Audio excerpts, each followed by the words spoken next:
These videos, one was earlier believed to be from a satellite, another from a U.S. military drone. Now we know that the one wasn't from a satellite. They're both from U.S. military drones, correct? Yeah, and so if we want to play the first video, this video is actually called Satellite Video Airliner and UFOs. It was the first one to leak on May 19th, 2014. So roughly 10 weeks, 8 weeks after the plane disappeared, but it says in the description, received March 12th, 2014, which is only 4 days after the plane disappeared. So we'll play the videos. If you're not watching and you're listening, I would encourage you to come back and watch, although we'll still try to walk you through it. So explain what we're seeing here. Initially, we thought this was a satellite video because it looks like we're watching this airplane from really far away. The thing that was the major breakthrough was realizing this is wide area motion imagery, WHAMI. So WHAMI, wide area motion imagery, is actually made to look like satellite video. That's why it looks like satellite video. So what it is, though, is there's a drone, and this is called Gorgon Stare, the version that we're looking at here, Gorgon Stare Increment 2. There's an MQ-9 Reaper drone above the plane, much higher above the plane. This plane is flying very low. We can tell because of these clouds on the screen. These clouds are cumulus clouds. That's the ocean underneath as well. This is a very low flying plane, and this drone is probably around 20,000 feet above it. Okay. And it's got cameras underneath the wings of it, Gorgon Stare cameras looking down. And what these drones do is they fly around in a hexagon pattern, and then they take these photos all the time. And this is beaming to, you see in the bottom left corner, it says NROL 22. It's kind of cut off in this version. It says NROL 22. It's beaming to that satellite, and then that satellite's relaying that information to ground-based computers where they take these photos and they convert it into what we're seeing here, which is wide area motion imagery. That's why you see this jerky motion. It's only 6 frames per second. The plane kind of looks like it's jerking a little bit because when they were putting this technology together, it was slow initially. And in fact, this is why we know this is iteration 2. The first iteration of Gorgon Stare, there was all these complaints about it around 2010 to 2012. It was the frame rate was too low. You couldn't track people. You couldn't do anything like that. What they did was they upgraded it with something called Argus. Argus cameras upgraded it into Increment 2. This was the last publicly available version, and it was announced around the exact same time these videos leaked. So this here is a drone filming above it, and we can even see the coordinates there. So what's happening here is that if you watch the Argus videos you guys can see online, if you Google Argus, it's a huge field of view. So this drone is actually mapping like about a 100 square kilometer area of the ocean. And someone can interact with it and they can press on the screen and it pulls up a window. We are looking at one of those windows. So somebody has popped open a window and they're watching the plane, tracking the plane on this huge battle map. Of all the commercial aircraft, and they could see anything in that 100 square kilometer view. And so then here they can just zoom in on it and they can replay this. This isn't just live. It's live. It's pre-recorded. They can rewind if they want to. That's why you see this mouse cursor come on the screen. And notice at the end there, when the mouse cursor goes off the screen, what they're doing is they're taking this window they have on their screen and they're just going and they're closing the window. And it's still recording for a brief second there. So tell us what happens when we see, we're seeing a energy orb come in, right? So I would call these hypersonic plasma orbs. And there's one comes in. Because this is essentially, they've created a drone here. They've taken the hypersonic turbojet engines and they've turned it into a heat exchange. And there's 3. Yeah, and the orbs lock in and they're using magnetism to lock in like this. So why can they create a perfect triangle like that? Because it's magnet inversion, positive and minus magnetic or electromagnetic charge, and it creates an equilibrium, and they're just locking into a certain equilibrium. So how would you pull something like this off? Well, you would use some kind of fly-by-wire advanced, almost AI computer-based system for flight navigation. And then they spin around the plane, and then they go into this vertical orientation. Why did they flip to this vertical orientation? There's actually a lot of clues to be gained there from a scientific perspective. Like why, if you're spinning around the plane, you got 3 orbs spinning around the plane, why would you choose a specific way to spin around them? Because you can spin in 360 degrees. It doesn't matter. You can spin however you want. They're doing that because they're telling us where this plane is going. If this was just a missile, like a lot of people say, they think this is an annihilation event. If this is annihilation, I would just shoot a missile at the thing and it's gonna blow up. Why this whole, like, look at this dance. And watch when this first orb locks into the plane. When the first orb locks into the plane, it's almost like it doesn't lock in right away. There's like one orb spin around the plane, but the other two orbs, as they lock in, they know exactly where they're going. They're locking in directly into their triangle formation. That tells me that this is like some kind of homing weapon where, like, okay, you're painting the target, you've got the first orb locked in, and now they're all locked in, and now they're, doing their program, their dance to spin around the plane. And it must be I think, a teleportation protocol. Like, now that the orbs are in this vertical formation, spinning around the plane, they're spinning counterclockwise around the plane. The plane just disappears.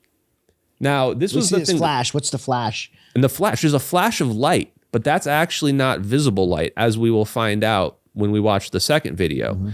But there's this flash of light. It turns out if you research wormholes, teleportation type stuff, you find that you expect there to be this flash of X-ray or soft X-ray or ultraviolet light. And those forms of light are not visible to the human eye. Now, this is going to be one of the hugest clues in the second video that what we're looking at is a real wormhole, real scientifically accurate one. Because we're going to look at a second video in a minute. And in the second video, we're going to see that flash is black. Means it's outside the thermal range of this color. And that would mean it's not an explosion at all. So yeah, it's not. It's more of like an implosion, right? It's an endothermic event. It's not a release of energy that we're seeing there, though we are seeing this release of this flash of photons. And that flash is actually probably the best evidence that that's a real video in 3 dimensions, because when that flash goes off, people have taken like you could change like the color scale on it. You can see it accurately illuminates the clouds. Like on the left side, you can see the clouds are accurately illuminated as if it's 3-dimensional lighting. And then in the foreground, you can see it only illuminates the part that would be, the light would be hitting. And that kind of level of detail is not something you see in, a standard hoax video or something like that. That means someone needed to create a 3-dimensional environment with point source 3D lighting to have accurate light, not just a glow effect or something like that either. From a physics standpoint, that says what we're looking at here is a real wormhole. Now, for me, what I try to conceptualize to people is like, what would that mean? Well, when we look at the video, the clouds don't get blown away like we would expect from a nuke. We don't see the clouds get blown away, and we don't see them get sucked in like a black hole or something like that either.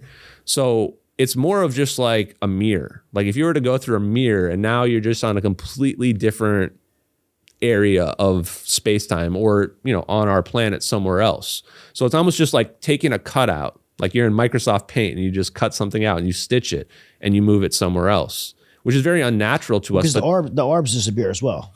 Yeah, the orbs disappear as well. The orbs, they didn't create a portal and then the plane goes through it. The orbs are going as well. Yeah, so the papers that I would tell people to read, first of all, Eric Davis, teleportation physics study. The guy's literally a UFO whistleblower talking to Anna Polino Luna and Tim Burchett and all these other people. And I'm going, people need to ask him about teleportation because I think I'm seeing it here on 2 videos and he probably helped them make it. But the other papers people need to look into are the DIRDs, the Defense Intelligence Reference Documents that Hal Puthoff, Eric Davis's boss, got commissioned, and one of them is about non-locality. And these are government documents. Government papers. Yeah, they were some of the most popular. Like some hobbyist putting papers. This is government documents. And if you look these guys up, which I have, like every one of the authors, these are serious business, all black project engineers, all of them. One of them, Friedwart Winterberg, one of my spirit animal, he has passed, but he was major in inertial confinement, fusion, and thermonuclear weapons, Project Paperclip scientist that we got from Germany. Like, these were as legit people as you can possibly be. John Kramer, out of, I believe, University of Washington, is one that wrote the non-locality paper. We would think of that as the double slit experiment or quantum entanglement. And he knows every EPR experiment there is, all these experiments where we're trying to figure out why can we quantum entangle 2 things? And why, when we change this one over here, does this one also interact? How can that be possible? This is connected to the idea of teleportation. And John Kramer, he presents 2 theories about teleportation that I think are very important for people to understand. One is everybody asks, does that plane go back in time? Does that plane go another dimension? Well, the old school physicists, Richard Feynman, the Manhattan Project, John Archibald Wheeler, these guys all thought we're not going to be able to have retrocausality. We're not going to be able to go back in time. Somehow nature will prevent it from happening. Whether you believe that or you don't, we're not going to know until we see the experiment. But I happen to agree with those guys. And the important part is, in his paper, he says, you know what, to get around this question and this problem, we can actually make our experiment, we can actually engineer the EPR experiment so that there is no retrocausality. So what that would mean is... What do you mean when you say there is no retrocausality? It would mean we're going to make a teleportation experiment, but it can never go back in time. The fastest it can go is instant transmission. Like I can teleport from here to over there, but I'm never going to teleport to over there in the past. There's never going to be two of me at the same exact moment. So that's what he says. And he says, we can actually configure our teleportation apparatus. And then the other part of this then is that he presents this idea, well, you need to have, I explain to people like a warp gate. You have to have an endpoint and you have to have a receiving point and a starting point. So this would mean that you're not just teleporting like, okay, I'm just teleporting this direction. You have to have like some anchor that tells you this is where you're actually ending up to. Because especially if you drop out of space-time, if you want to think of it like that, you're no longer anchored to a point in time anymore either.